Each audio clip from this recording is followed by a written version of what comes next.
The February meeting, do I have a motion on the clerk general? So moved. Yes. And yes. And the requisitions? Fine. Yes. And yes. Tina, you have anything to add before? Well, I have one resolution for you to consider. It's a resolution to cancel the Thursday meeting this Thursday. I wasn't sure if you wanted to hold. Development. The purpose of these funds is for community development, but it must benefit low to moderate income individuals. And today I'm asking you to consider the applications that have come in and to decide which projects you would like to see go forward. Each year, communities and organizations submit to my office applications requesting these funds. This year, we've received 11 applications. And is the list in front of you, or do you need a copy? No, it's in front of We've got us. it. We have it. All right, the list is divided into two sections. The first section in the blue is public service, and the second section are construction projects or infrastructure projects. There's a cap on how much we can spend on public service, so I think that the best way to look at this is to decide how much you want to spend on public service first, and then the remainder could go towards the construction or infrastructure projects. And that's 100,000 that we can spend. Yes, exactly. The cap on public service is around 100,000. So if you'd like, I'll go ahead and go through the applications that have come in. For public service, we received 2 applications.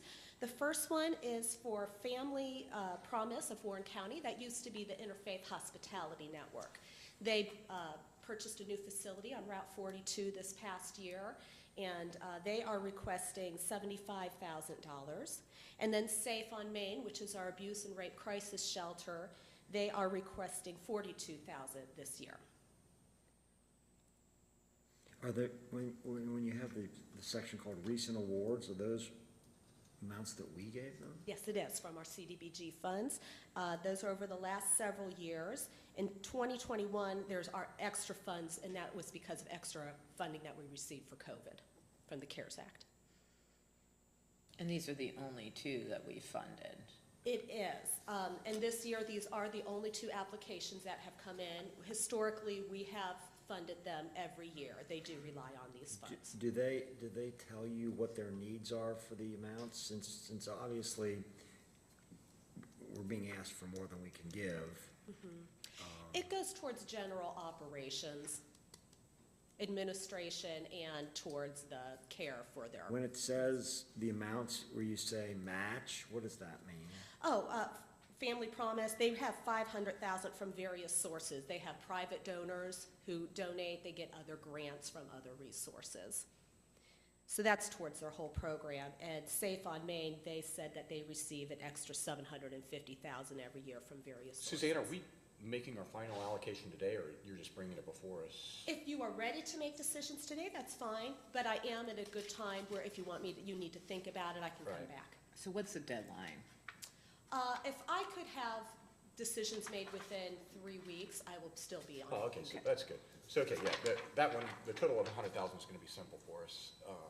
We understand those are both great organizations. Okay. So, yeah, we can just divvy up that $100,000 pie. Looking at the amount that they requested, I did the math on what percentage that is, and it comes out to Family Promise is requesting about 64%, so 64,000, and Safe on Main 36%, so 36,000, if that's how you want to divide it. And that's how we've looked at it before. Yes. Yeah, because Right. they've always asked for more A little bit more, yeah. than what we could do, and we've always Yeah, used that same My allocation. cocktail napkin math was 65-35, so, yeah, it's worked. Okay, yes, okay. So we'll go with that. So that will leave then $600,000 for infrastructure projects. We received 9 applications from the different townships and villages for infrastructure. I'll read through them. Deerfield Township is requesting $254,400 for a road project in Loveland Park. South Lebanon is requesting $170,000 for a road project downtown near their baseball fields and sidewalks too.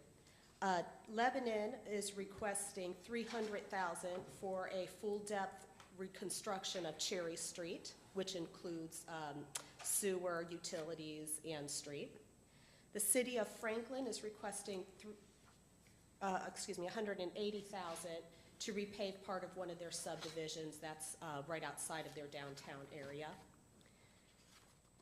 The Village of Morrow is requesting almost $109,000 to pave the parking lot. They recently purchased the Morrow Plaza, which is very close to their downtown area. Union Township is requesting $48,000 to pave some streets in Highland Park. Last year, they had requested funds, and you granted them funds. However, with inflation, they were not able to complete the project. So they are coming back this year in hopes that you could grant them a little extra to complete the project. Franklin Township is requesting $166,000 to resurface Morning Star Road. The Village of Butlerville is requesting $29,000 to pave 2 streets. And the Village of Harveysburg is requesting about $124,000 to pave South and Frost and Grant streets in their village. I've provided for you a list under the recent awards of what you've done in the last couple of years. And none of these political subdivisions get direct allocation, correct? That's correct. The city of Lebanon used to receive it themselves, but they forfeited that to be a part of our program. What's the total amount that's been requested? I Did you can add it tell up? you in just 1 moment.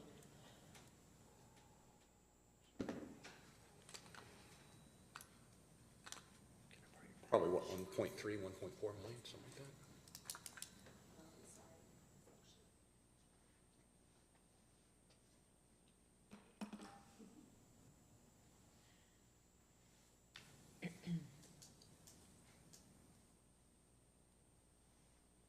I'm asking that you select about 5 projects. If it gets more than 5 administratively, we're not able to handle that. So it looks like it's about 1.36 million in request is what's come in. For 600,000. 700,000? Yes, I have 600 to Because that's the total amount, 700,000, but we're giving 100,000 to the first 2. So Okay. it's less than correct. half. So that leaves 600. Which means to have an impact, sometimes we just gotta pick some and eliminate some. Yeah. That way the project actually gets done. Well, I would just say, I would like, I think the $48,000 request from Union Township to finish up that project seems to make a lot of sense. 100%. And that's kind of a small one. I always, just because this is one of the criteria I've used, I don't know that it's terribly helpful, but I do look at the recent awards to try to spread the resources around, and I just note that South Lebanon and Lebanon have not gotten a distribution in 3 years, so that had me kind of rank them high on the list. And then, those were the 3 projects that in reviewing this on my own, I had circled, for only those for those reasons that I mentioned. Yeah, I think that's been the board's longstanding policy, is try to spread money out a little bit and try to make an impact all across the county. I agree with you that the Lebanon project seems like it's right at the top of my list, that there's a lot of OPWC funds, and I mean, that's a big deal. And And maybe they can get it completed. do what, Tina? I'm sorry. What? She was, Oh, she was talking about the feedback, and I Yeah. said the system's frozen, we can't do anything with it at the moment. so, yeah, I think that's reasonable. A lot of times, I've given somewhat of a preference to the roadway stuff, not just the paving projects, but the actual repair stuff, as opposed to sidewalks sometimes. But I agree with you, spreading it out amongst the county. So, yeah, I think this is a good start. I don't know, we can do it right now if you want, but. I'd like to look at it a little bit I'd like to further. look at it and do I'm a- sorry. Yeah, I agree with you. I'd really look at it. Also, when they do you know, can you find this out for us? A lot of communities require the neighboring property owners to pay for sidewalks. And there's one sidewalk project, I think it's a South Lebanon project. I'm curious, are they seeking to get their actual residents who front on the sidewalk to pay for part of that? No, I don't think they'll be assessing taxes or anything. I think this fund would fully fund that sidewalk These are project. typically in communities the reason why they qualify for these funds is because they don't have the ability to assess for these types of infrastructure projects. Okay, Yeah, it qualifies as a low-income area, that neighborhood does, based on census data. okay, so just to verify that they're not Sure. doing that. Because a lot of jurisdictions do. When I was in Mason, we stopped doing that because I felt like a public sidewalk is really a public, it's, the public uses it, it's not really the homeowners using it. So my preference is that they don't do it, but I'd like to know. I'd just like to know whether they do some sort of assessment on it. If they do some sort of a requirement of, do they pay a fee, or that they do pay for the repair of their sidewalks.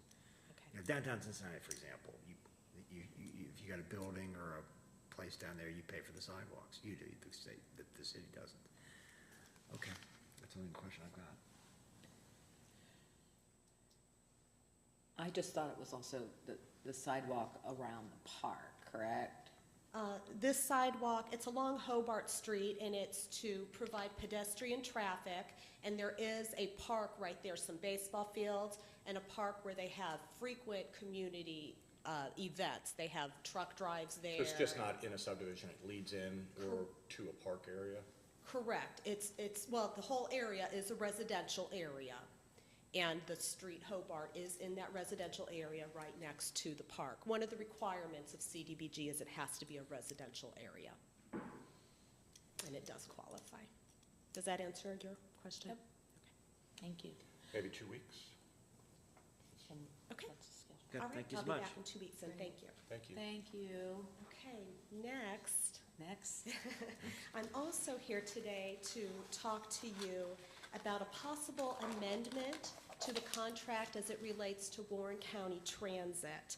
I'm going to give you a little bit of background, and then I'm going to introduce Brandon to you. Warren County, as you know, has a contract with a company called UTS to perform in our Warren County Transit service. We entered into this contract in 2021. The contract was for 1 year with 4 additional option years. So right now, we are right in the middle of that time span. UTS performs the entire transit service. They provide the dispatch and the scheduling, they make the routes, they hire the drivers and train them, they do the administration, the mechanics, they do all of the maintenance on the buses, and they garage the buses. For this service, we pay them an hourly rate. This year, the hourly rate is just almost $33 per hour. Pre-pandemic, the service typically ran around 40,000 trips a year. Now, we're a small service, however, that is 40,000 trips that citizens of the county use this service for. In 2020, of course, it took a huge dip. 2021, it recovered. Last year, although we should have been at full recovery, we only ran 33,000 trips.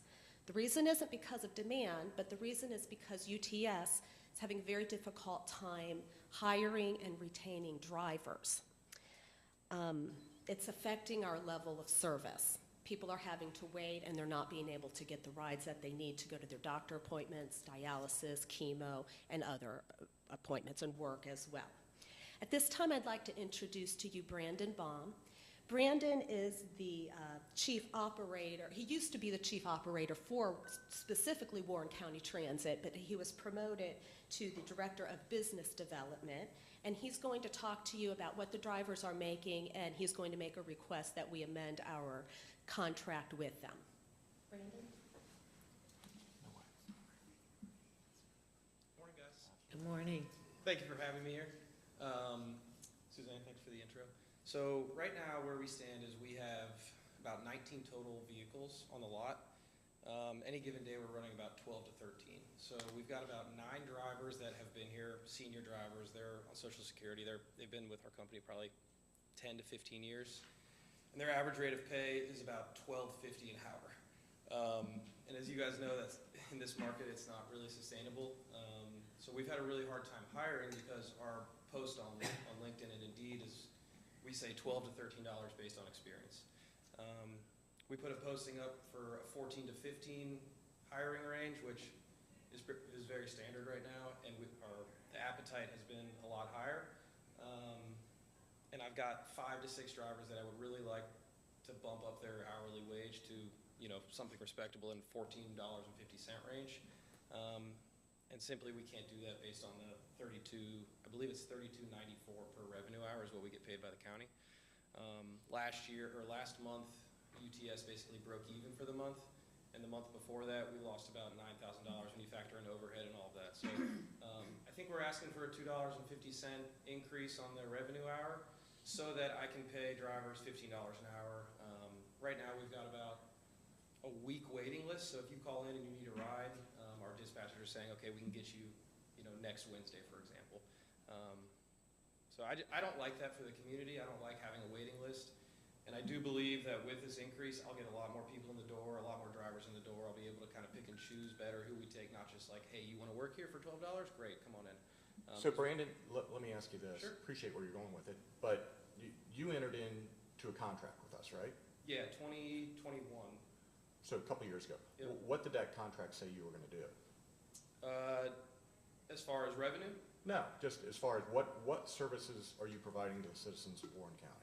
so all of the transit and 17 buses on the road is basically what the contract said, with a $960,000 maximum for a year. 17 buses on the road. How many do we have on the road? 12 to 13 based on the day. We've got a couple drivers who are part-time, so some days we'll have 12, some days we'll have 13. And you're saying we're 4 or 5 buses short because your margins don't hit? Correct. So how is that our problem and not your problem? well, because we can't hire. We can't Well, hire. you 12. can hire. You're choosing not to cut into your margins. You're saying that with a 50%, 100% markup from $15 an hour up to 30-something bucks an hour, you're saying that even though you entered into a free market contract and said, I'm going to provide this service, it's 17 buses, you're now saying, admittingly, you're breaching this contract by you're not actually running 17 buses or 17 vans. You're making a business decision that based on your profit level, you can only provide 12 buses to the citizens. So now we have a month-long waiting period because you're actually not following through with the contract you entered into freely for the citizens of Warren County. That's what you're saying. For clarification, I don't believe that the contract specifies that you have to have 8 or 17 buses on the road. I don't believe. But it says that you're going to provide services to the citizens of Warren County in a timely manner. I would imagine, Bruce, is that probably what we're talking about? I couldn't say without seeing the contract, but And we can get you sounds the like a contract. fair. The problem is we just can't hire $12 to $13 anymore. Nobody's applying for our But again, job. I get that, but that's your problem. I mean, if the economy would you have come back and amended your contract for a 1-year period if we would have gone into more, all of a sudden, labor market dropped, and we had a flood of this or a flood of that, and all of a sudden you're hiring people at $8 Yeah, so an hour. by So- my math, I don't think we're going to make any more money on this than before because our hiring rate goes up $2, and right now we've got 12 guys who are mostly working overtime, so they're getting paid time and a half on top of that $12.50. So they're somewhere in the range of $20 an hour, and then when we have overhead and everything, I mean, Brandon, again, how long have you been with the company? a year. So I Okay. wasn't here when we did the contract. Were you here, what was it, Bruce, 10 years ago when you sued us? I was not. Okay. I was- So I've got a little bit of an institutional knowledge of Sure. our relationship with you guys Sure. when you actually played hardball legally with us, Interesting. which is why I remember those things. Yeah. And so now you entered into a contract and you're saying you're breaching, you're admitting we're not providing the level of service because our business model isn't working. We're not making money. Again, the citizens of Warren County, that's not our problem. No, I You totally entered agree, and I don't want to come in here and say we're not making money. That's why I'm here. Like that's not why I'm here at all. I'm here because I ran this for 6 months, and then I hired a new manager, and she's really struggling to hire drivers, and we're not giving the county the service that they deserve. And as I ran the numbers, the root cause of it all is driver wage. I get it, I understand, believe, I'm a business guy, I understand wage inflation right now. Sure. It's record high, it's terrible, pouring money onto a economy that was coming out of a shutdown, I get it. But you entered into the contract. If things would have been reversed and you guys were way exceeding your margins, Yep. would you have turned around and said, you know what, we're making more than we project in Warren County, we're gonna give you a rebate? Absolutely not. Agreed. And like I said, the root cause of this is I've got 13 drivers and I need 17. And so, And you're making a business choice, you can't pay them more because the margin's not there. I just want to know, I guess, I think before we entertain the requests, is that I'd want to take a look at the contract to see what the terms of the contract are. And if the contract provides for this type of reopener, if you will, or addendum to, amendment to the contract. And so I just don't, I appreciate what both Commissioner Young and what you're saying, but I don't know what I'm being asked to amend, so until I see that. so I'm sorry, we did ask the prosecutor's office to take a look at an amendment, which he actually did sign in case you were going to move in that direction.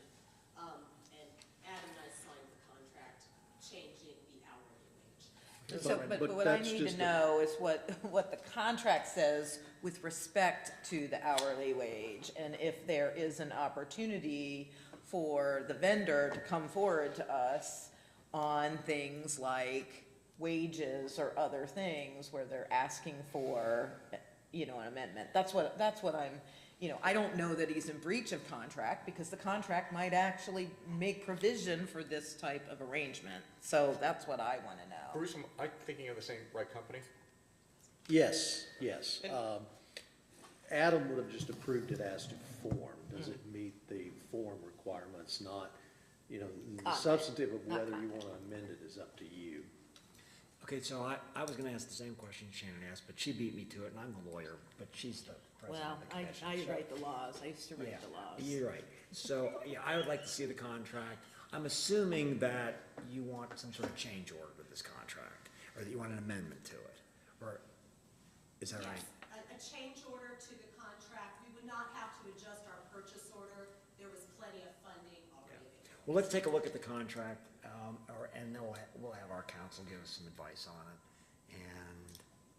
And just to address David real quick, I know, I've heard this, I've only been here a year, and I do our business development now, and going to these schools, we do yellow bus schools too.